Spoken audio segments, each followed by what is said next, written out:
Good evening, everybody. The May 23rd, 2023 Hibbing Public Utilities Commission meeting is called to order. All commissioners are present with the exception of Commissioner Garrity. Do we have any adds or deletes? There are none. Thank you. Well, next we'll move on to item number 3, approval of the minutes of the April 25th and May 9th, 2023 meetings. Motion to approve. Motion by Commissioner Bayless, support by Commissioner Babish to approve the minutes of the April 25th and May 9th, 2023 meeting. All's in favor, signify by saying aye. Aye. Opposed? Motion carried. Item 4, citizens forum. We haven't been provided with any people that wanted to speak, so move on to item number 5, the consent agenda. Item 5A, approve invoices greater than 1,000 and approve the bills and ACH transfers dated April 22nd through May 19th, 2023. Item 5B, approve the payroll paid and overtime report for the May 4th and May 18th, 2023 pay dates. Item 5C, acknowledge Minnesota Public Utilities Commission order and docket E15 M22-501 regarding Minnesota Power's petition for approval of cost recovery of the impacts of the bilateral contract with Hibbing Public Utilities. Item 5D, approve the Hibbing Public Utilities 2023 and 2024 MISO Planning Year Annual Power Plan. Item 5E, acknowledge letter and approving relation with timber owners and producers industry. Item 5F, approve the request for contribution from Central Misabi Medical Foundation in the amount of $200 for their annual Golf Classic fundraiser. What will be the wish of the commission? I'll make a motion. Okay. We've got a motion by Commissioner Babich, support by Commissioner Andrea to approve consent agenda items A through F. Any further discussion? Hearing none, all those in favor signify by saying aye. Aye. Opposed? Motion carried. Item 6A, under financials and risk management, would be reviewing and approve the interim April 2023 financials. Peters. Thank you, Chair Hart. I just wanted to introduce Bethany Ryers here in a moment, but just wanted to also share this first quarter plus 1 month of operation for the Hibbing Public Utilities Commission. And I just wanted to say that the audit for 2022 is going well, and we are on track for that, and hopefully by next meeting we'll have final audited financials. With that in mind, I'll hand it over to Bethany.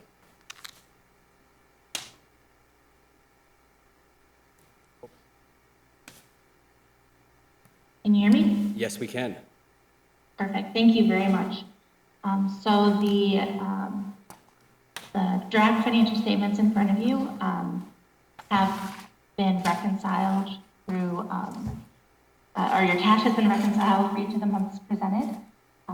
We are in the process of doing our monthly reconciliations for all of your balance sheet accounts. Those have been completed through January, and as we've slowed down preparing for the audit, we anticipate we'll be able to get the remaining done by the next board meeting.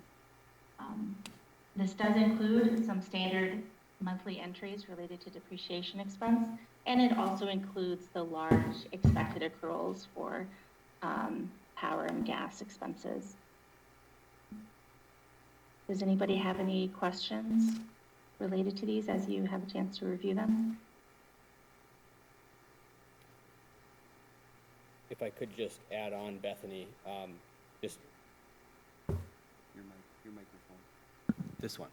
Okay. If I could just add to Bethany's statement, just for everyone's acknowledgement, the winter months are our heaviest cash flow months, so it will be typical to end the heating season with the cash generated, and in the summer is where we typically deplete that with our big expenses and capital improvements in the city. So just FYI, and look forward to moving forward for this first full year on the new chart of accounts.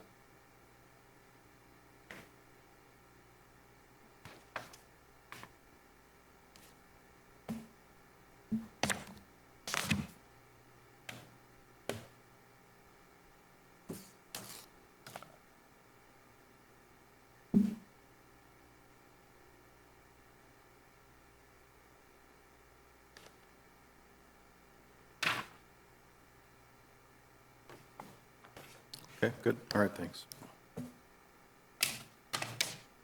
Do we have a motion to approve? Yeah, do we need a motion to? I think it's place on file noting that they are interim. And they could always be changed. Okay, I'll make the motion to approve. I'll support that. We have a motion by Commissioner Bayless, support by Chair Hart to approve the interim 2023 April financials. Any further discussion? Hearing none, all those in favor signify by saying aye. Aye. Opposed, motion carried. Item 6B, approve the 2023 budget, 2023 rates. Thank you, Chair Hart. Commissioners, before you is the draft or the budget recommended following our working session. And with that, noting the differences for the 4 months of the year of 2023 revenue have been added in that, as well as expectations about a future rate increase, which I put in a recommended 5% plus a 1.5 cent per kilowatt hour adder on electric. Overall, the net changes increase the HPU's operating revenue by about $400,000 compared to the budget that was sent previously, with increases in electric and water, most notably higher than the last version without a rate increase that you saw, and then decreases in both gas and water for a total net revenue increase of about $400,000. The biggest reason for the recommendation of the rate changes that I did put in was because that's where we end up with almost a balanced budget for the year. So I'd be happy to kind of walk through a brief presentation on that if I could. Share my screen here.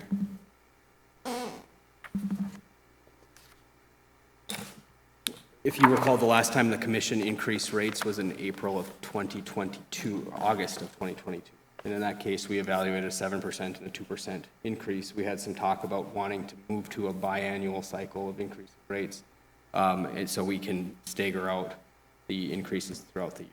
So this first 6 months of the year, ever since that rate went into effect in September, we have been billing an increased 5% increase on usage charges, fixed across the board, utility 2022. For 2023, I am recommending an additional 5% increase across the board on all things, an additional adder electricity. If I could share my screen briefly here.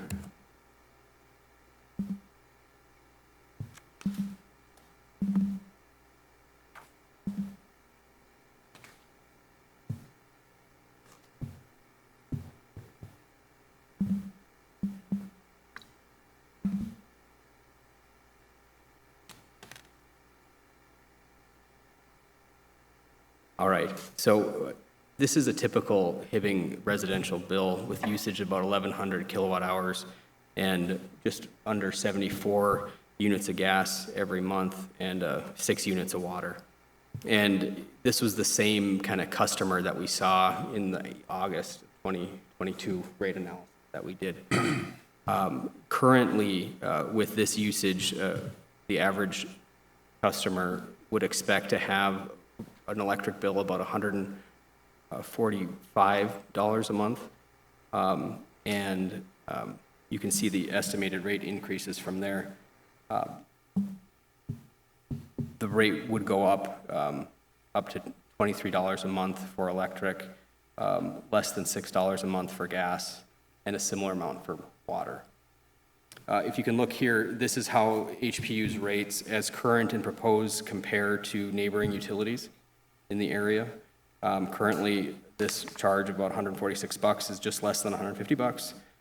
Going forward, it'd be slightly higher. This is still up to $50 a month less than Lake Country, about $25 a month less than Minnesota Power, and slightly higher than an average municipality. With gas increases, we compare very favorably with all these changes to both Minnesota Energy Resources and other munis. Yeah. So coming up with a net increase of just over $6 a month for a typical average homeowner still puts us well below the other utilities in the region.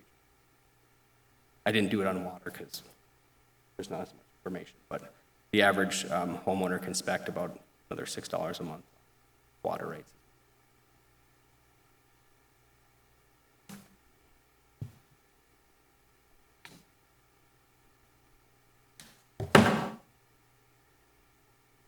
So with that in mind, be open to any questions. Mr. Peterson, which class of customers is currently getting charged a power purchase adjustment or an adjustment on their gas bill, not based on the actual rate of each unit? Besides the street lighting customers or the lighting customers, I might have to ask Paul to step up just in case I get into deeper water, if you don't mind. But everybody is paying the PPA and the PGA on both cases. And so those rates have also been included in this. If you go back to the chart where we look at it, the PPA of 5 cents, or I'm sorry, half a cent a kilowatt hour comes up to about $6 a month in this consumer's house, and the gas PGA about $8 a month. So good evening, Commissioner Chairhart. So we've been charging the PPA for the last 2 months on there, and the PGA has been in effect since about roughly last July. So the PGA for all gas customers has been roughly 12 cents consistent, and there hasn't been a need to change that. With Baker Tilly's advice, we've been adjusting that half a cent per kilowatt hour from last month. I believe it was 0.056, and this month, or 0.0056 this month, I believe it's at the 0.0053. So that's only been in effect for a couple months. Thank you.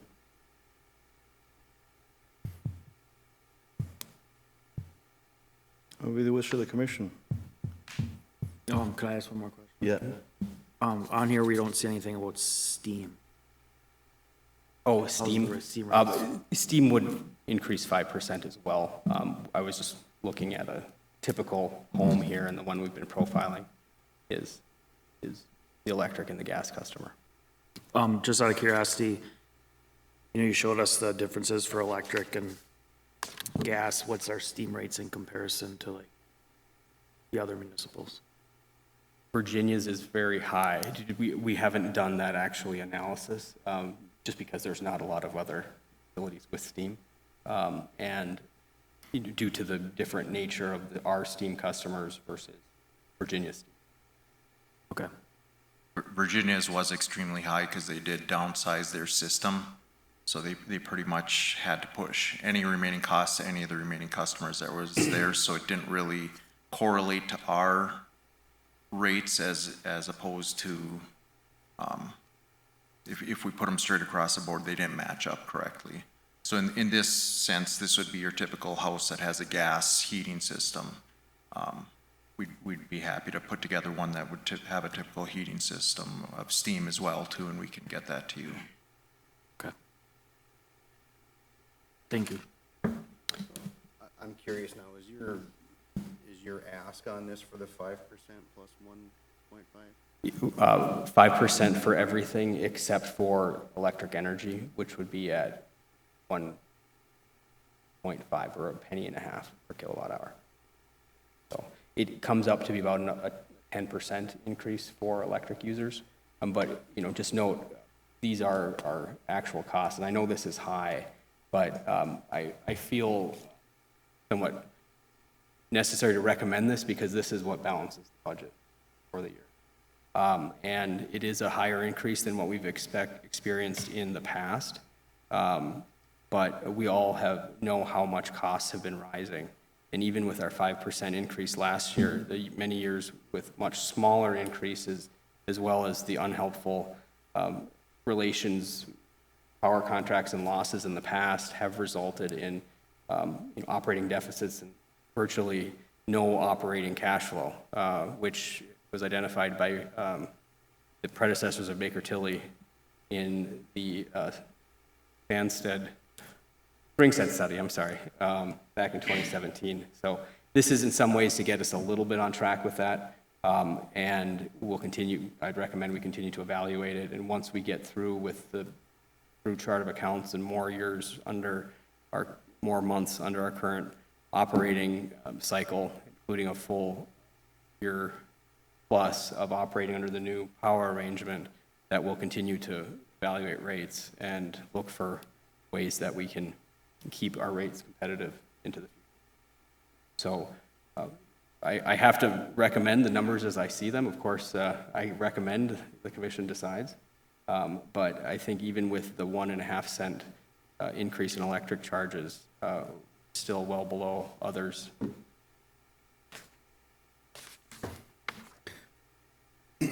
Chair, I guess my fear is that we're, let's just hypothetically say we approve the 5% and the 1.5 cents on the electric. Are we looking at a similar ask the next time? Or, are we going to be on schedule to start doing hopefully 1s and 2s? Because the last couple of times we did this, it was 5s. Is that your thought? I would hope not. I would hope things would levelize out, but a lot of this is based on broader economic conditions. And if we do go into a recession, which folks are talking about, prices would start coming down, and likewise would our costs. At the same time, if our, we have material costs that go up higher, it could get back to this. But I would like to think that this is a one-time adjustment to get us back in par of where the rates should be, and that from here on out, it would be very stable. That would be my hope. Although when we get through I can't promise, I guess is what I'll say. But, we do look at the history of the utility, as our auditors have mentioned, and running cyclical losses since 2006 is not sustainable, and everybody knows that. And this offers us a way to propose a budget that is in fact balanced for the first time since 2006, which I would like the utility to get to that spot where we do that. So that's why I'm recommending it. And, the increase on an average homeowner is about $23 a month, if the commission does this. And, that is a lot. People are facing with a lot of other rising costs around the area. I just feel it's irresponsible, though, for me to recommend anything less.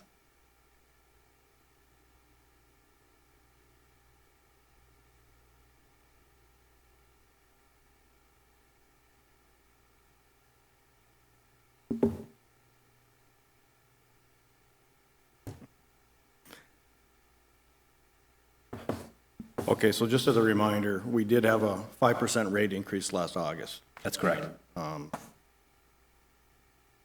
I know we have to raise our rates, but I do not believe it would be a very responsible action to raise them 10% in less than a year.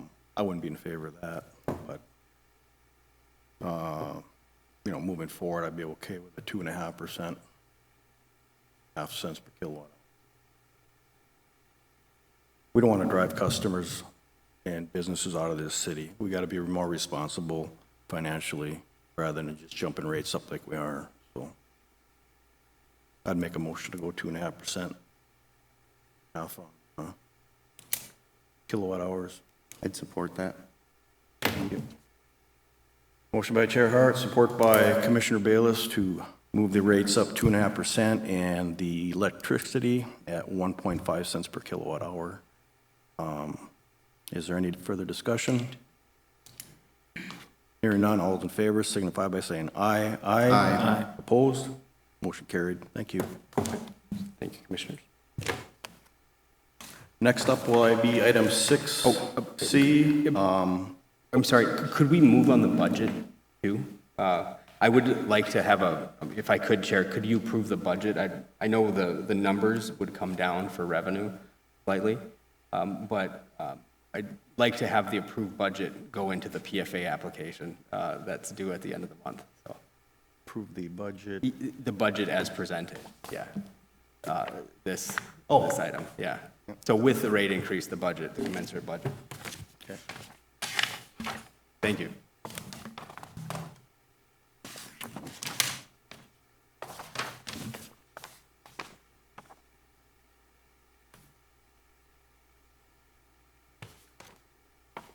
Yeah. Yeah, just motion to approve the budget.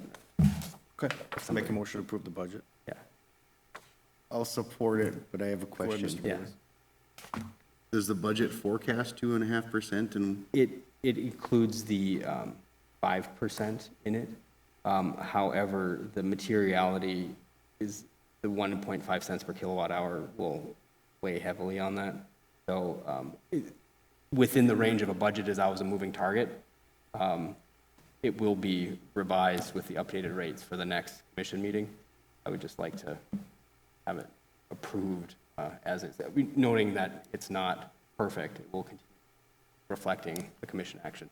so we'd be approving a budget at 2.5% and 1.5 cents per kilowatt? Correct. Okay, And I would accept that amendment, yeah, yes. awesome. Motion by Chair Hart, support by Bayless to approve the budget as amended. Any further discussion? Hearing none, all those in favor signify by saying aye. Aye. Opposed? Motion carried.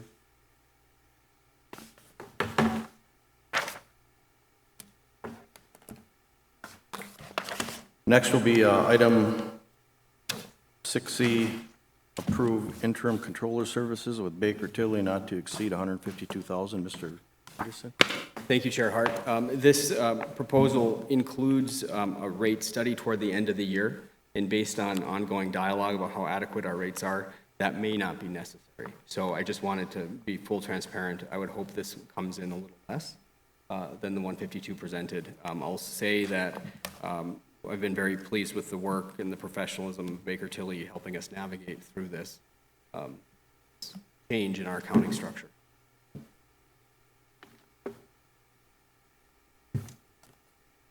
What will be the wish of the commission?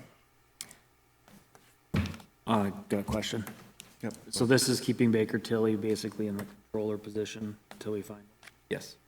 And again, I guess just for the ratepayers to know, we haven't had much interest in the position. Is that put it? We are still recruiting, if I could, Chair, we are still recruiting for a controller with a CPA license, and we will be taking on a temporary bookkeeper and probably adding some more staff on that level. But for the interim, it's very helpful to have a CPA reviewing financials. I'm just curious, is 152 necessary?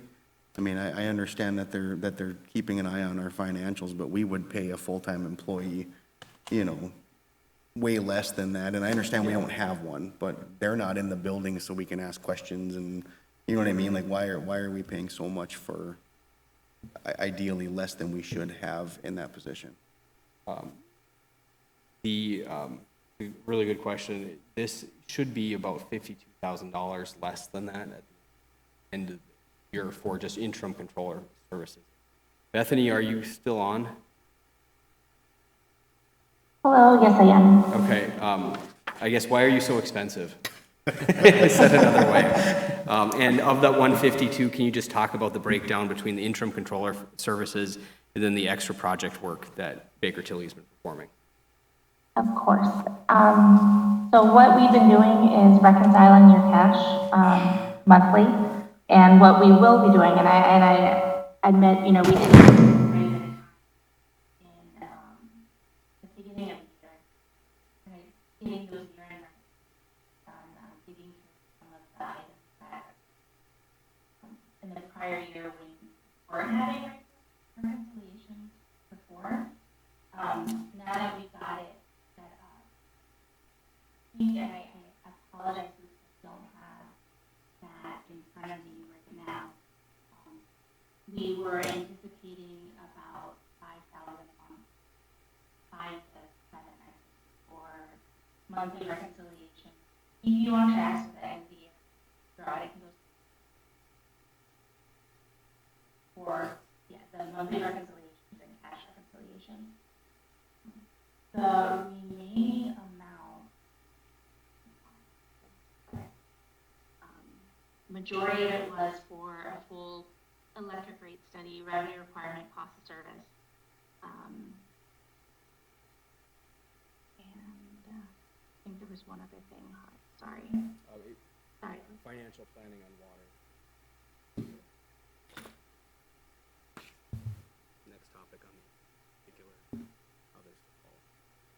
So, Yeah, and those are, those are still optional. I mean, we're not committed to that, but I asked Baker Tilly to put the full year's work in.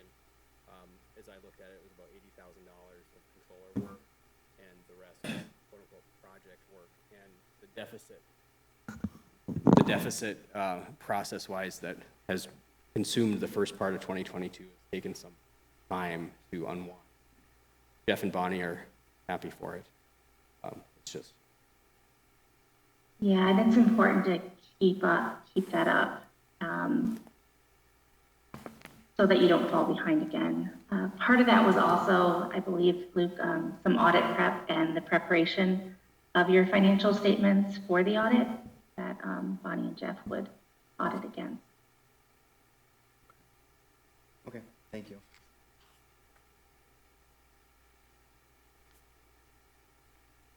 I'd make the motion to approve and hope it comes in less. I'll second. We've got a motion by Commissioner Bayless, support by Commissioner Babbage to approve the interim controller service with Baker Tilly not to exceed $152,000. Any further discussion? I did have one more question. Just so I'm clear, if we do end up finding a controller in the meantime, is there a transition period where we're looking at? there would be a transition period, although the utility accounting we're adopting is specialized, so I would expect some training and not just a clean break. From Baker Tilly? Right. Yeah. And as we reorient the staffing, perhaps as we focus more on a permanent bookkeeper, that would change that. Okay. Any other discussion?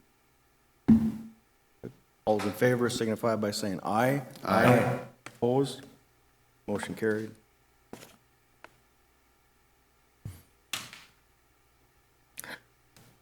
Next will be item D, approved guaranteed maximum price of construction manager at risk, the Rice Lake Construction Group, in an amount not to exceed $8,674,000 for the salt treatment plant upgrades. With that, Chair, I'd like to introduce Brian and Bolton and Meg. All right. Good afternoon, Brian. You want to give us some updates? Yes, yes. Looking forward to talking more project costs. Welcome to Hibbing. For all of those watching on TV, Bolton Menk is opening an office in Hibbing, so very glad to have their support. Yes, no dates yet, but we are in conversations with Realtor and trying to find a space. So looking forward to that continued partnership. So good evening, Chair Hart and Commissioners. So a couple items were provided for you tonight. There was a letter in here kind of describing the scope of the CMAR processes with a little bit more detail, and then there was also a presentation prepared with some slides. So I'm just going to focus on going through those slides, which should cover pretty much the information in the letter, but feel free to interrupt me at any point if you have any questions. And General Manager Peterson is working on pulling that slide deck up, so I'll give him a second here.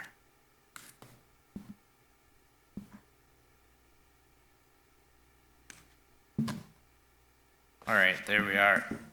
So again, this will be talking about the CMAR scope and going through the pieces of the project that are included in there and getting approval or comments on that scope. So next slide, which I just mentioned to you, the purpose, really reviewing the scope, and then if everything is satisfactory to the commission, would be to approve the CMAR contract. And then once I get through these scope items, we'll kind of talk about the next steps. So covering the major improvements at the saltwater treatment plant here, and we'll get into these in a little bit more detail, but these are the 7 main things identified that were first identified about a year ago when we did a review of the water system, and that was presented, I think, last April of some of the major findings of that. And really, the major items haven't changed. They've maybe just become better defined on exactly what were in those items. So running through those, replacing the backwash seepage basins with a reclaim tank, replacement of filter valves and actuators, replacement of chemical feed systems, a bypass line for the existing 1 million gallon reservoir, electrical and controls upgrades, various building improvements, and then replacement of well number 11. And in the subsequent slides here, we'll kind of step through each of these in a little bit more detail. So first of all, the seepage basins. These were designed to collect the backwash water. So when your filters are used, they remove particles from the water. Those filters need to be backwashed to get those particles out. And they go to the seepage basins, which were supposed to seep that water into the ground. And over time, they have ceased to seep. And so they no longer are functional and do overflow, which is in violation of the existing permit for those ponds. So to replace those ponds, we're going to be installing a reclamation facility, a reclaim tank, which will take about 90% of that backwash water and return it back to the plant. So you'll see about 90% savings on that water, which before had just gone to waste, which is about 15 million gallons a year that'll be brought back from the backwash into the treatment facility. So you'll see some savings on water there, which helps a little bit take some of the pressure off the existing wells, and save on some pumping costs that you can use that water. So that's the first item with the seepage basins. Next would be replacement of valves for the filters. Luke, you want to advance one slide there? Sorry, General Manager Peterson. So there's 4 filter cells in the treatment facility. Each have actuated valves that change positions based on the function of the filters, whether they're in operation. So that's an automated process. And you can see some of the valves there. These are original, so they're over 40 years old. Replacement parts are getting hard to find, and the function of these valves is really critical to the operation of your facility. So all of those filter valves and actuators would be replaced under the project. The next item would be chemical feed systems. So in addition to the filtration there are various chemical feed systems that are used for treatment. And they're just in general poor condition in terms of the rooms themselves and the chemical feed equipment. There are HVAC upgrades needed to make sure the rooms are in compliant with air exchange for chemical rooms. There's some corrosion issues, particularly with fluoride, and so that chemical is going to be moved into an isolated room, which is only accessible from the outside, so that corrosion doesn't persist through the building. And then just general upgrades of the equipment and tanks to make sure that system is functioning properly.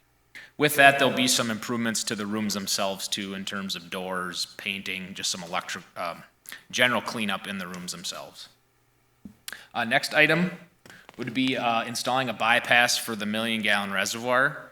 So the original system out there is over 100 years old and consisted of the high-service pump building with the reservoir, which holds 1 million gallons of water. When the treatment plant was added in the 80s, there was the treatment plant put ahead of the reservoir, and now that reservoir needs to be in operation to deliver water to the city of Hibbing.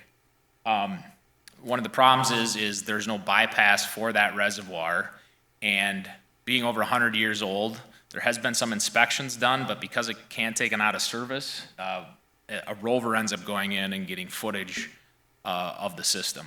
So there's a couple photos on here. This is courtesy of KLM. They inspected the tank in 2019. On the left side, you can see some sediment buildup on some of the walls in there. So in addition to just maintenance would be the ability to clean the tank out, which is, you can't right now because it needs to stay in operation. And then the photo on the right, it's a little hard to tell. That vertical member is a column that holds the roof up. But on the floor next to it, you can actually see what appears to be concrete spalling that would have come off the top slab of the tank. So there's some concrete spalling going on, and we did talk to a structural engineer, and it's really difficult for them to give a good opinion without actually accessing the tank to look at this, pick at that concrete a little bit and see how stable it is. So getting this bypass in, it'll allow you to run the facility without the tank, which will allow you to inspect it, maintain it, and if something were to happen to the tank, you could still operate the facility. So this is a major need, and again, that tank is over 100 years old, and this is just kind of one step in helping identify, may there be other future needs needed on that tank to make sure that there's life in that tank yet. All right, so that's the bypass. Electrical and controls upgrades. Most of the electrical system is original from 1984. And it's just the function of the treatment facility has been a bit limited on what you can do because of the control system. That has led to some varying water quality at times. And so there would be a complete electrical and controls upgrade, both to bring that equipment up to current standards, and so there's available replacement parts. That's one of the problems with the old equipment, is being able to maintain and keep that in operation. But then also improving controls of the facility to make sure we have a consistent water quality coming out. The other big piece of the electrical would be adding backup power generation. So with this project, there would be a backup generator at the treatment plant, which could run the entire plant, and a high service pump to get water to town. There would also be 3 generators at 3 of the higher producing wells. So there's a total of 4 permanent generators in the project, 3 at wells, and then 1 at the treatment facility. That would provide about 1.5 million gallons of water per day with those 3 wells, which is about your average day demand. So in an absolute emergency, by implementing some water conservation with those 3 wells, you should be able to hit the highest necessity demands of the system. So that would be the electrical and controls item. The next item is just kind of general building improvements. Just a couple photos here to share some of that. There's some safety railings that are failing. Just some general cleanup things like that. Rusting doors. When it comes to energy efficiency, there can be a lot of improvements to some of the exterior doors. Roofing at the facility, caulking, just general building maintenance items also make up a pretty large portion of the project here too. And then the final item would be well number 11 replacement. So this well is 50 years old. It is the only well that still has a vertical turbine pump on it. Everything else has been converted to submersible pumps with VFDs.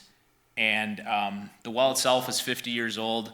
There was an evaluation done of rehabbing the well, converting it versus building constructing a new well with a new well house.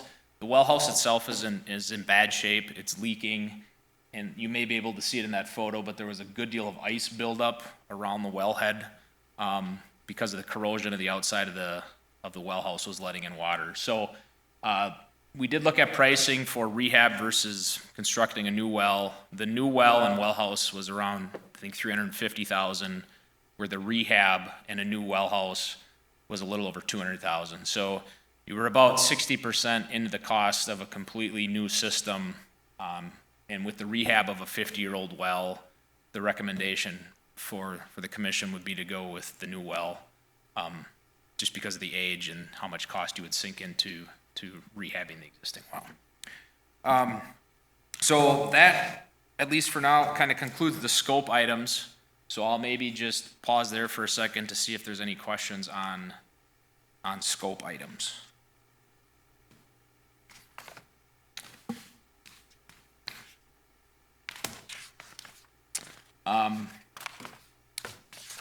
So the final items then would be the schedule. So tonight in front of you, you have the opportunity to approve the CMAR with Rice Lake.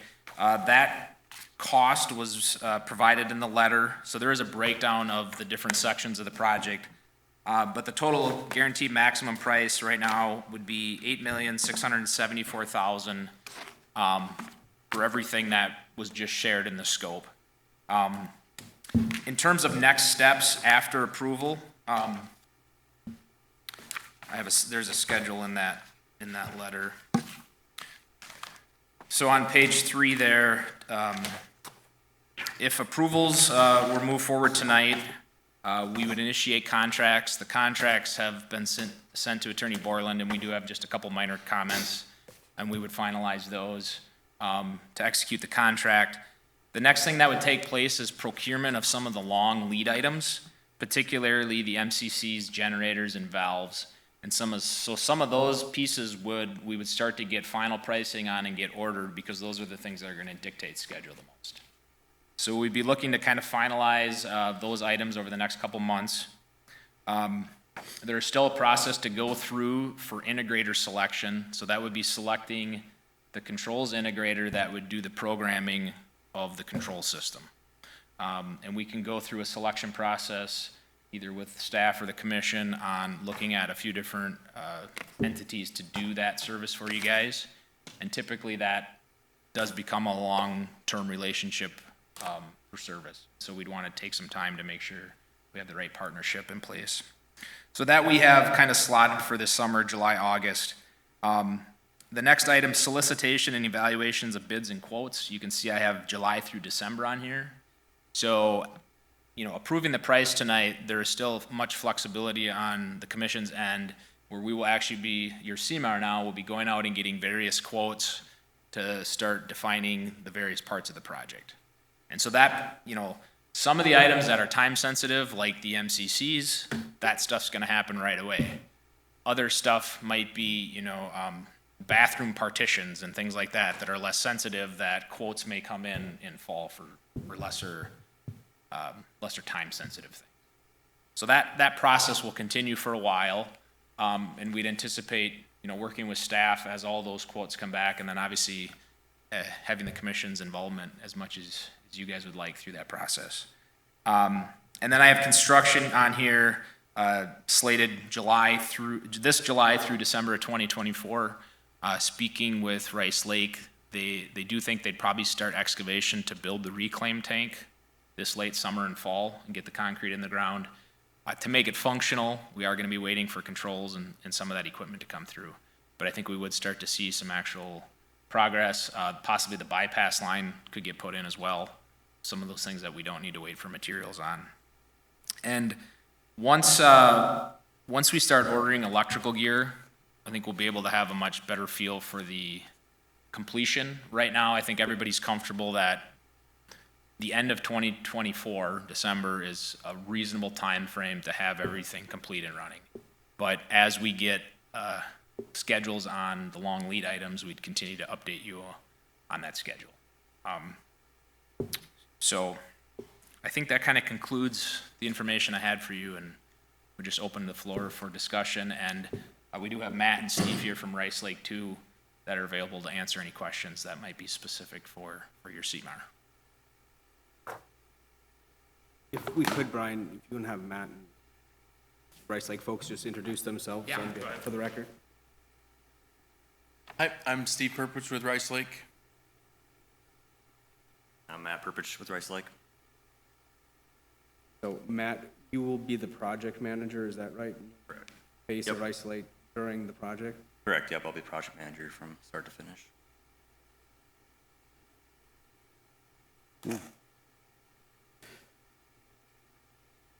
So what does the public bid process look like? So, so the next steps, we are scheduled to finalize our detailed design on this over the next few weeks, so we have defined details that can be put out for bid. And then when those documents are ready, your CMAR will work to go get bids from contractors in the various expertises that they have. And so that process, and I guess I can let these guys talk to that too a little bit, but you know, that can be solicited from as many people or entities as you guys want it to be from. And then the evaluation period, obviously as that information comes back, you'd have the opportunity to evaluate those bids. What the CMAR team would be doing is making sure that the bids are apples to apples and you're getting competitive costs across those different bids, and that they're including everything that you need in the project. So I guess if you guys want to add anything to that. Yeah, I guess I would add that we scope the bid packages out and, Brian said, just send them out publicly to And you interested guys are gonna contractors. handle, right, as soon as you get a contract signed, you're gonna go for bids for the long lead items, Correct. or you just handing it off? No, we have some in place, and then we'd also solicit additional.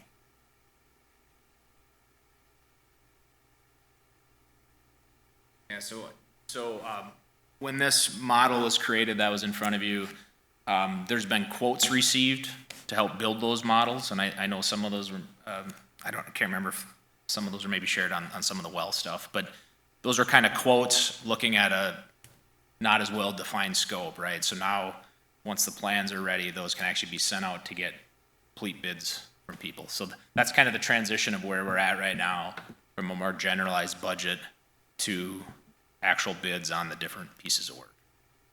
And the price won't go up.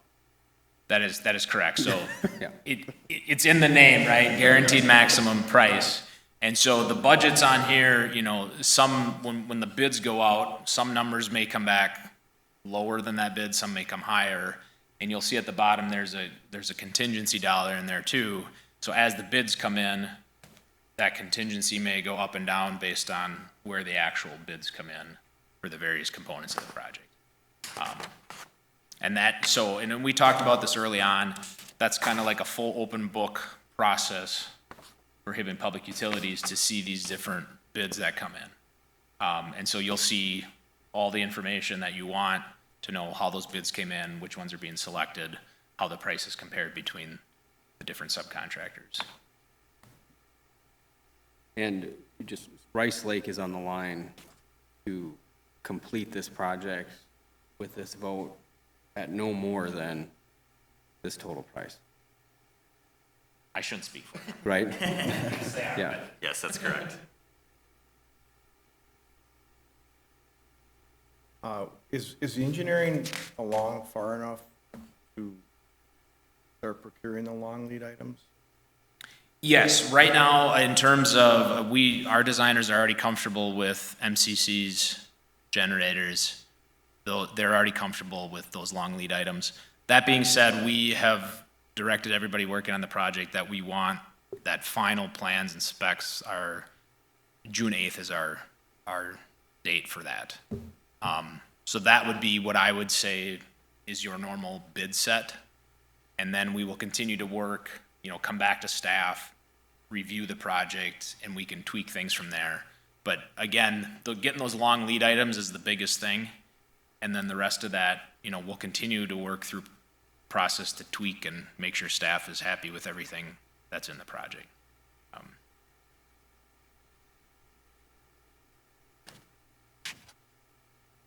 One of the last questions asked, so if it's approved, the not to exceed amount, when do you plan on being on site? We think we could start on that backwash recovery tank, this summer, July, August, once we get the final design from Bolton Inc. When this summer? July or August. July or August? Yep.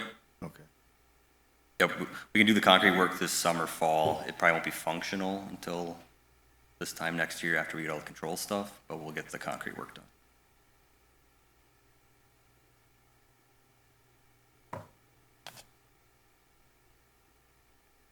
I won't bother you anymore, thank you. Yeah. Oh, Mr. Bayless? I have the unpopular question. Can you talk about the effect on the finances for us for this Sure. project? Sure. I saw that there was one page that we didn't go over. It's in here, but I just want to bring it back. Right, I think that's on a slide deck that, And I can bring that up again.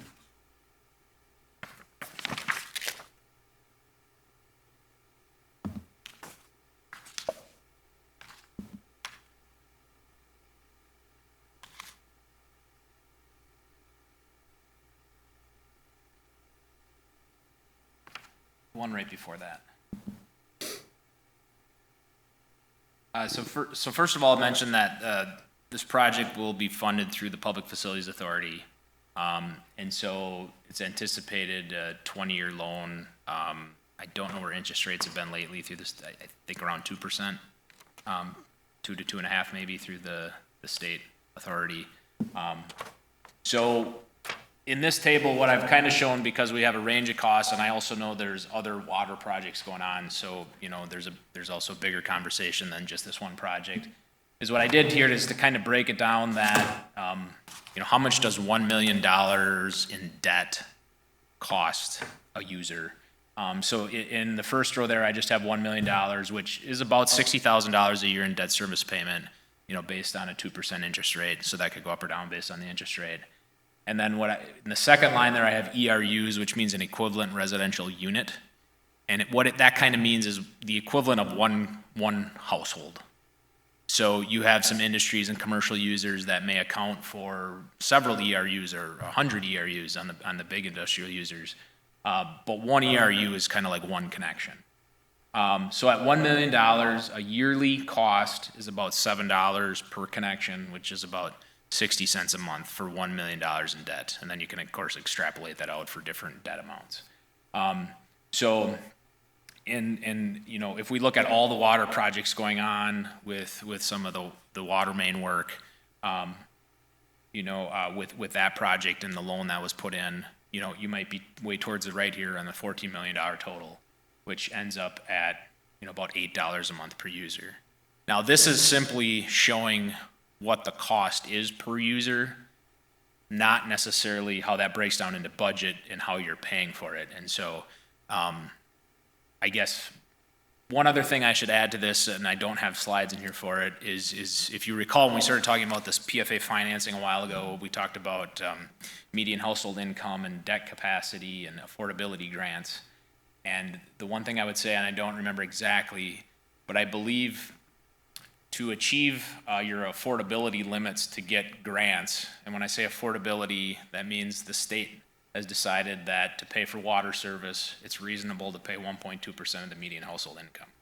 So for your community, you won't get affordability-based grants until your costs exceed that. And I don't remember the exact numbers, but I want to say roughly to hit your limit on what your residents can afford, quote unquote, you were probably looking at almost doubling your existing rates. Now, I guess, you know, there's good and bad news in that, right? The bad news is you won't qualify for the grants. The good news is, according to the state, you can afford to raise your rates, you know, which, you know, tongue in cheek, I say it's good news, but, that's just trying to provide some perspective on where the rates were and what is quote unquote affordable. And so I know there was discussion earlier about, you know, a 5% rate increase and things like that, which I know does affect everybody.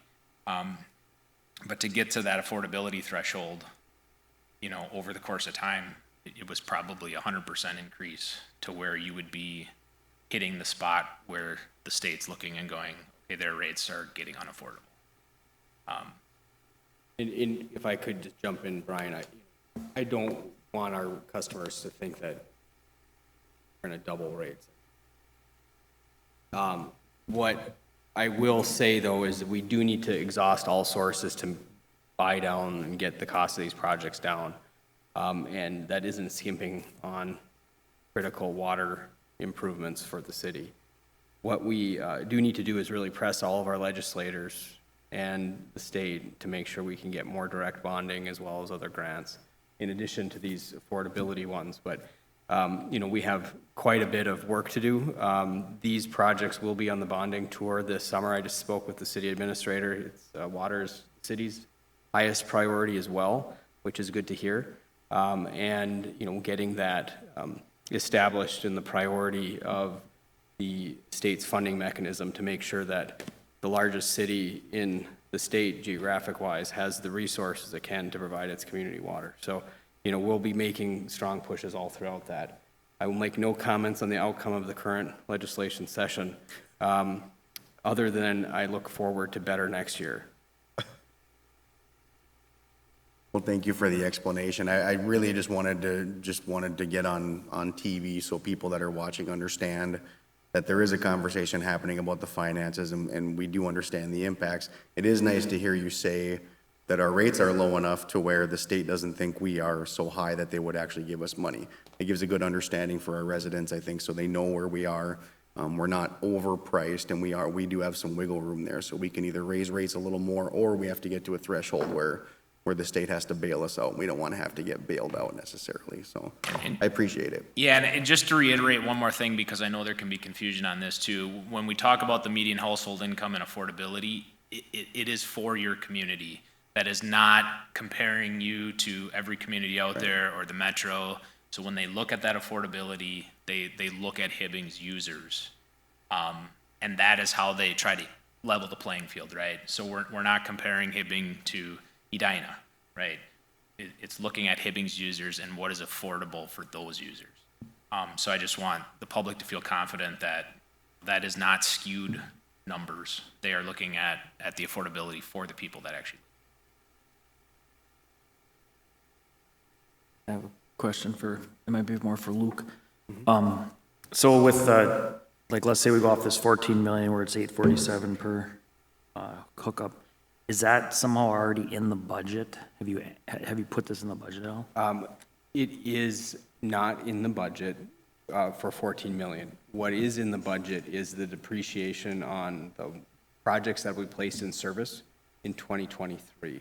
Okay. Since the majority of these projects won't be placed in service yet, and the loan won't be funded until the end of the year, there will be minimal impact in 2023 financially for these projects. But why a rate increase is necessary on water is to start getting ready to cover the depreciation as well as the anticipated financing costs for that. So that's where the rate increase that was approved tonight will go. And because of the timing of a lot of this and the timing of the cash flows, I mean, we're just going out to bid yet. So I don't anticipate large amounts of cash flow in the next few months until we get actually to concrete on, starting to pour out of the back of the truck. So we have a little bit of time in 2023 yet, but we have to start preparing, and that's, why we need to constantly look at rates. And back to the earlier question about, Baker Tilly, the reason why I asked for that larger amount is because knowing the big builds that we're doing over the next couple of years, we need to position ourselves to be able to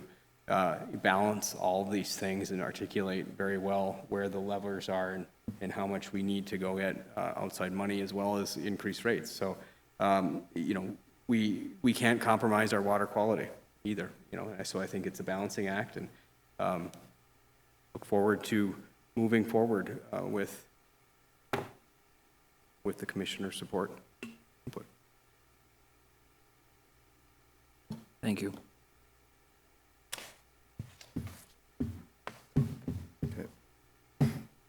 I would make the motion to approve the agenda item. I'll second. Support. Got a motion by Commissioner Baylor, support by Commissioner Andrea to approve the maximum price guarantee to Rice Lake Construction Group in the amount of $8,674,000. Any further discussion? Hearing none, all those in favor signify by saying aye. Aye. Opposed? Motion carried. Okay. Thank you. Thank you. Thanks, Thank you. guys.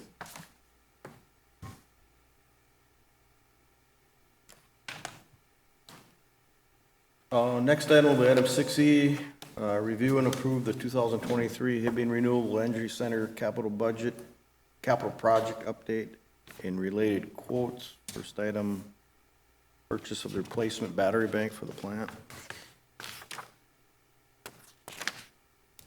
Mr. Peterson? Thank you, Chair Hart. You guys will notice the corrected letters that kind of came out later. And Paul, maybe if I could ask you to speak up or step up and speak to the electrical purchases in the power plant. Good evening, Chair Hart, Commissioners.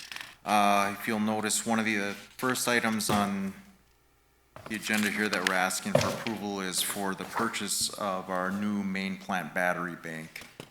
Currently, this is an item that we use to provide power to various DC backups for our turbines, other pumps when the plant does go down, which in the past week has been instrumental, but it is only currently at an 80% capacity and is about 3 to 4 years beyond its expected life.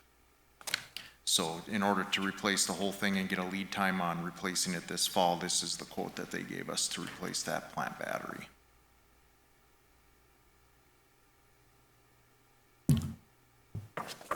Is this complete, all the connectors, everything? They're coming, they'll This take the is- batteries out, put the batteries in, connect them Yep, all this up? is the entire battery package. It's not per se one huge battery, it's several cells all interconnected in there, and they'll come remove the old one, dispose of it, bring the new one in, connect it, everything.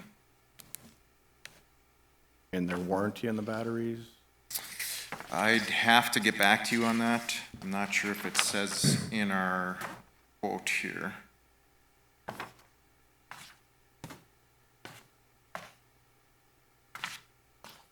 the 5-year warranty Paul referenced on? 5 years. Yep, 5 years on this one. And it does, on the last page too, it does say installation, planned maintenance and repair, performance testing, disposal, installation.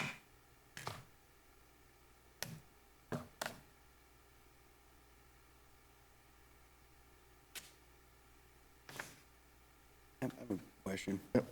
Paul, can you elaborate on exactly what this is gonna do for us by, I mean, you referenced the outages. I'm assuming this is to be able to get some things up and running in the plant or keep them running in the plant. Can you just So- elaborate?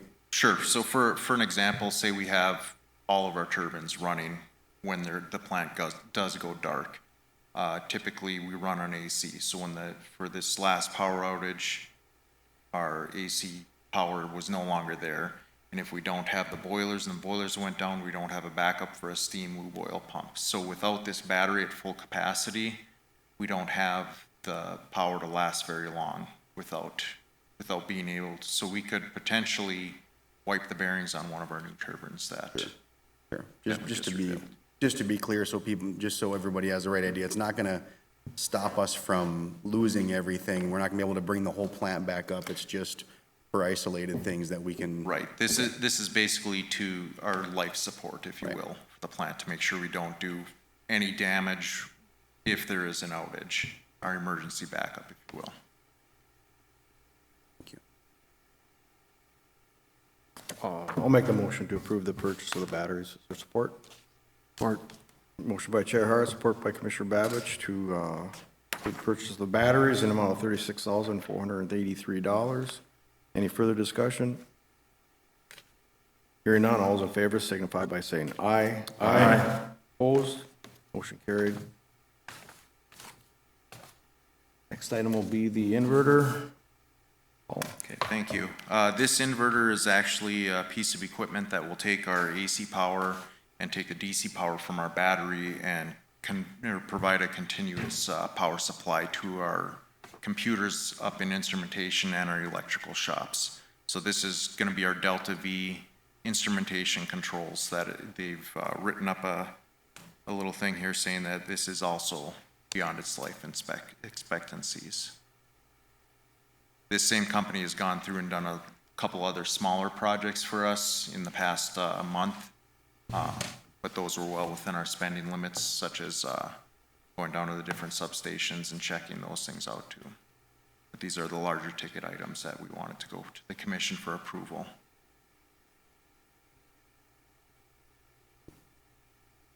Chair, I'd make the motion to approve. Yep, I'll support that. Motion by Commissioner Bayless, support by Chair Hart to approve the purchase of the inverter from Action Battery Wholesalers, the amount of $14,866. Any further discussion? I just wanted Go to, ahead. on the quote here, what is the life expectancy of this inverter?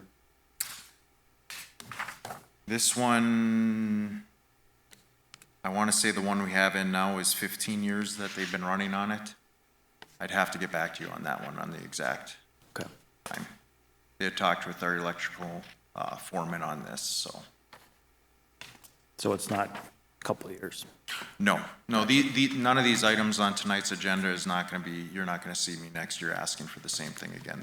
This is long-term reliability for our plant. Thank you. Any other questions? Not, all those in favor signify by saying aye. Aye. Opposed?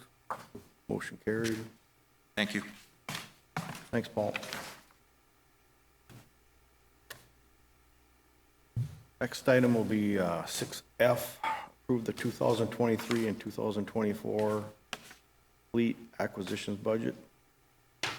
Peterson. Thank you, Chair Hart. As Ms. Dickinson, our utility operation manager, presented at the working session, HPU has an aged fleet, and she had worked collaboratively with Chris Adams in our transportation garage to prioritize the replacement schedule for our HPU fleet vehicles. And so you'll see in here a requested schedule for replacement.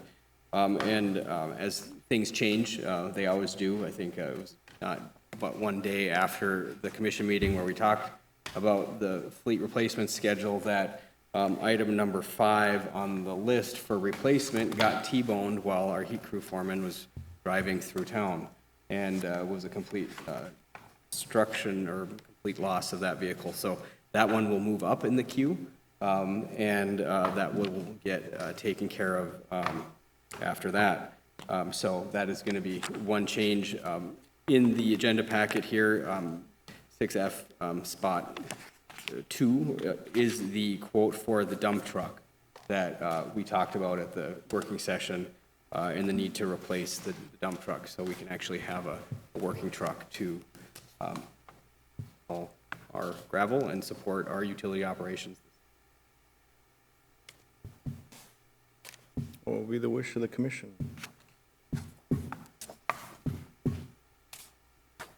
I'll make a motion. For the $500,000 budget? Is that what you're looking No, for? well, we'd like to just have the schedule approved, so that's our kind of prioritization for schedule. Each purchase would come for the commission for approval within that schedule.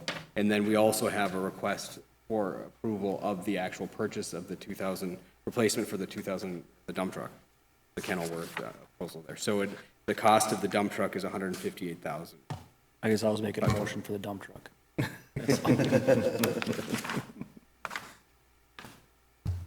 Motion by Commissioner Babish, is there support? Motion by Commissioner Babish, support by Commissioner Andrea to approve the fleet acquisitions as presented. Any further discussion? Good. All those in favor signify by saying aye. Aye. Opposed? Motion carried. Okay, sounds good. And Okay. And then if we approve the dump truck, right? We have We'll to do go it to that Separate motion for Okay, that. separate motion. Yeah. I'll make the motion for the dump truck. Okay, I'll support that. Motion by Commissioner Bayless, support by Chair Hart to approve the purchase of a new dump truck. Any further discussion? Did have one question, just on insurance on the old one. Are we able to ease any cost here? There are claims submitted, Okay. yes, for all losses. Okay. Perfect. Any other discussions? All those in favor signify by saying aye. Aye. Opposed? Motion carried.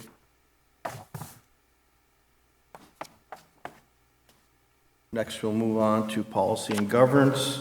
Approve posting and advertisement for engineer technician position. Thank you, Chair Hart. As we discussed at the working session, we wanted to update the job description for the engineering technician and repost with the updated job description, advertise externally. We've had 2 positions vacant in that position for a while, and this update will better reflect the needs of the utility in that department moving forward. Thank you.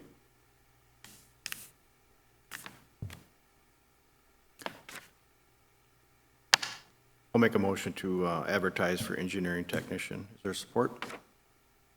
Motion by Chair Hart, support by Commissioner Andrea to approve advertising for engineering technician position. Any further discussion?